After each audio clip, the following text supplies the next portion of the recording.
Welcome back to the Decent Garage and welcome back to this series on building my dream shop. In the last video, we got everything graded, we got all our drain lines put in, and we are ready to lift the shop up, something that no man has done before, and we are going to do it. So let's get started. So in the last video, I got all the holes dug out where we're gonna put our bottle jacks to lift it up, but we need to go around and clean those out. Some of them got filled up when we did the grading work, and then we need to go around and double check that all of the anchors are either removed or cut off so that nothing's restricting this from raising up.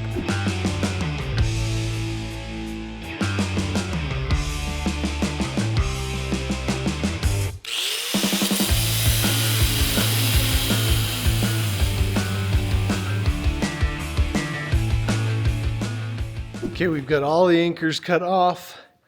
Pretty easy to do. We are gonna have to come back and cut some of them again because once we lift the building, we need the vapor barrier to go down without getting cut. So we'll shorten a few of them. Right here, I've put in a piece of rebar. This we're gonna shoot our level off of and have it be our constant point that's not gonna change. So as we raise the shop, we can compare our elevation change to that. And then Matt is back here. We forgot to put our vent line on our toilet drain, so we're just adding that in real quick, not too hard.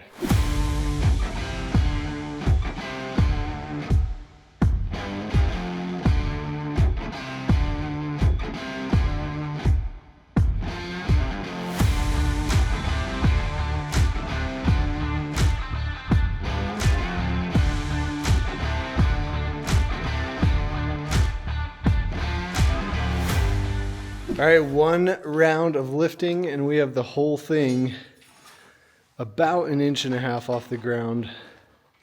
You can see the light all the way through. It's working pretty good. We're just going 1 2x4 at a time. Slowly, we're working together. So Matt's gonna be in this corner. I'll be right here. We're gonna try that and then Matt will be in that front corner. I'll be right here. That corner, I'll be right here. So that's kind of how we're working around. We're trying to figure out what works best. We really don't know, we're just making it up.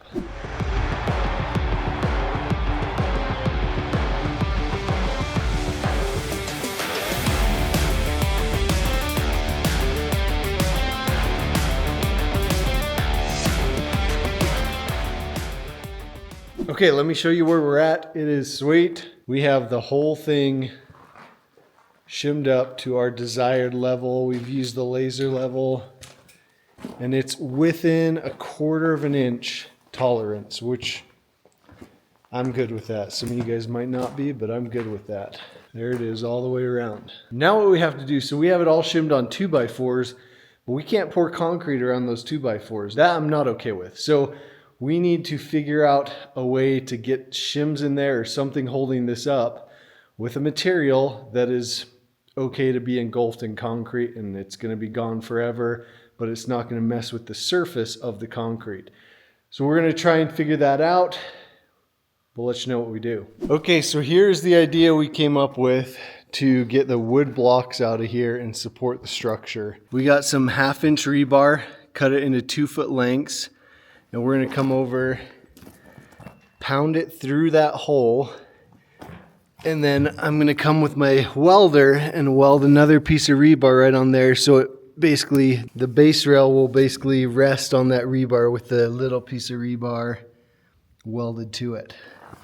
So that's the idea we're gonna try first. See if it works out. Let's try it.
here's what our rebar idea looks like.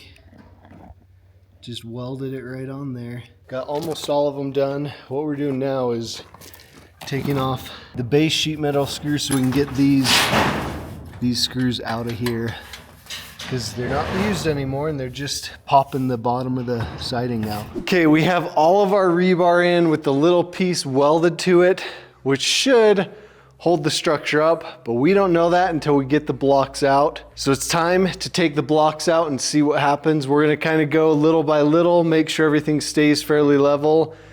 If we have to stop and figure something else out, we will, but we're hoping that this works.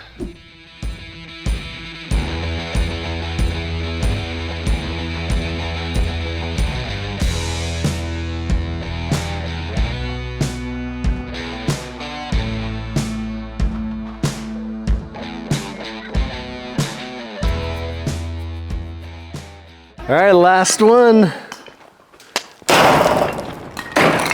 Woo!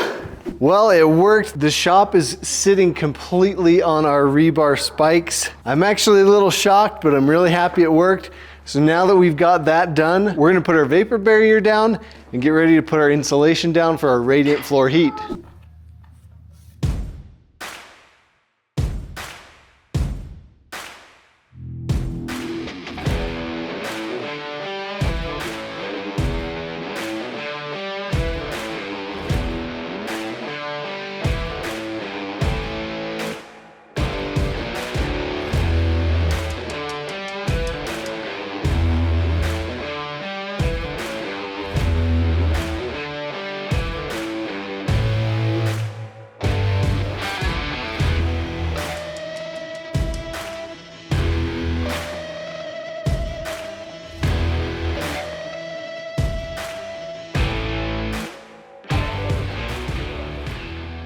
All the vapor barriers in and down. We got all the foam in because out of nowhere it started to rain outside. So if you're wondering why we did black over here and clear over here, on our permit and from our inspector, that's what he spec'd out. So that's all kind of what we had to do. It doesn't make sense to me, but well, the edges are closer to the sun. yeah, the edges are closer to the sun. I think they get, you know, that can keep more heat in, is something he might have said. So anyways, we're going to start spreading foam and putting it all together.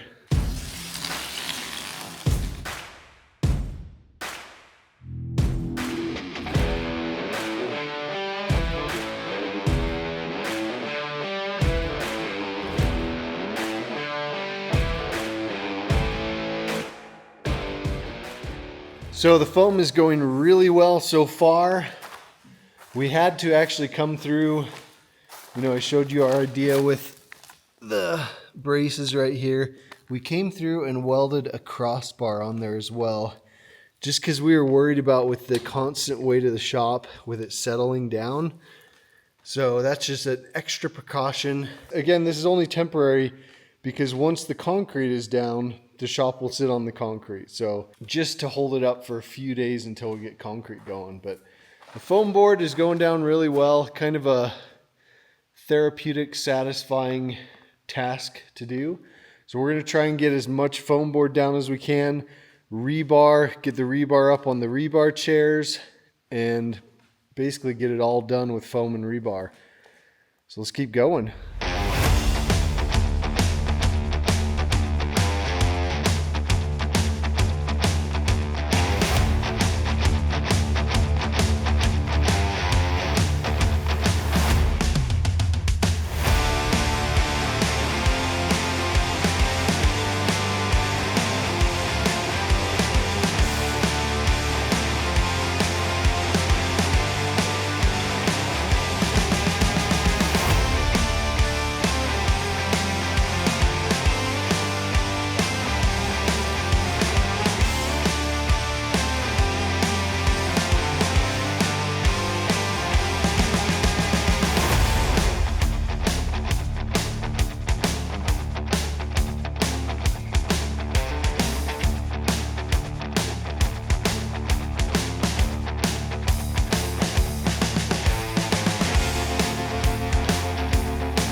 All right, progress is going really well. We are almost done with the rebar.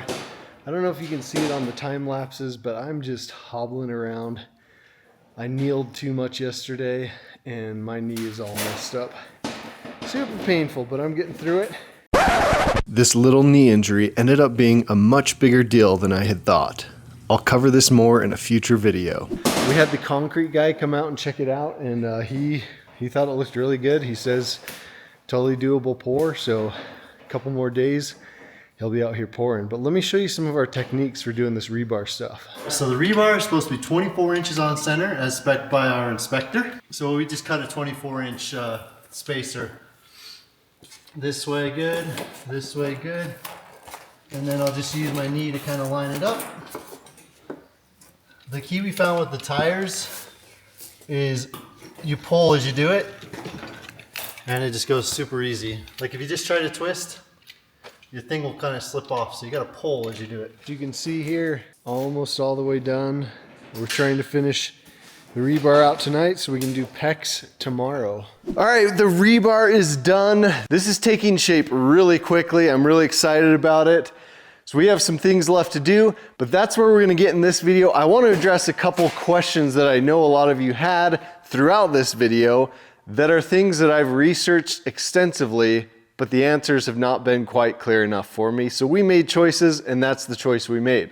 First, I've seen and read this before, but there's people that prefer having the vapor barrier over the foam with radiant floor heat. Really, that's so the foam doesn't float up when you pour the concrete. What we use to mitigate that problem is actually taping all the seams so our foam is one complete barrier. We chose to put the vapor barrier beneath the foam. There's definitely opinions on both ways. That's the way we chose to do it.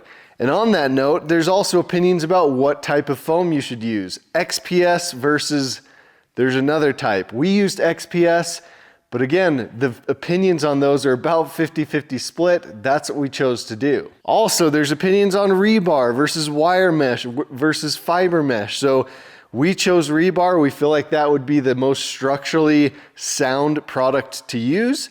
The cost was not too bad, and so that's what we used. Again, there's varying opinions on that, but this is the choice we made. Another question I know a lot of you have is, why are we not doing a footer? We're not doing a footer because it's not really feasible with having the building already in place. And honestly, this building, though it is fairly heavy, it's really not very heavy compared to other types of buildings.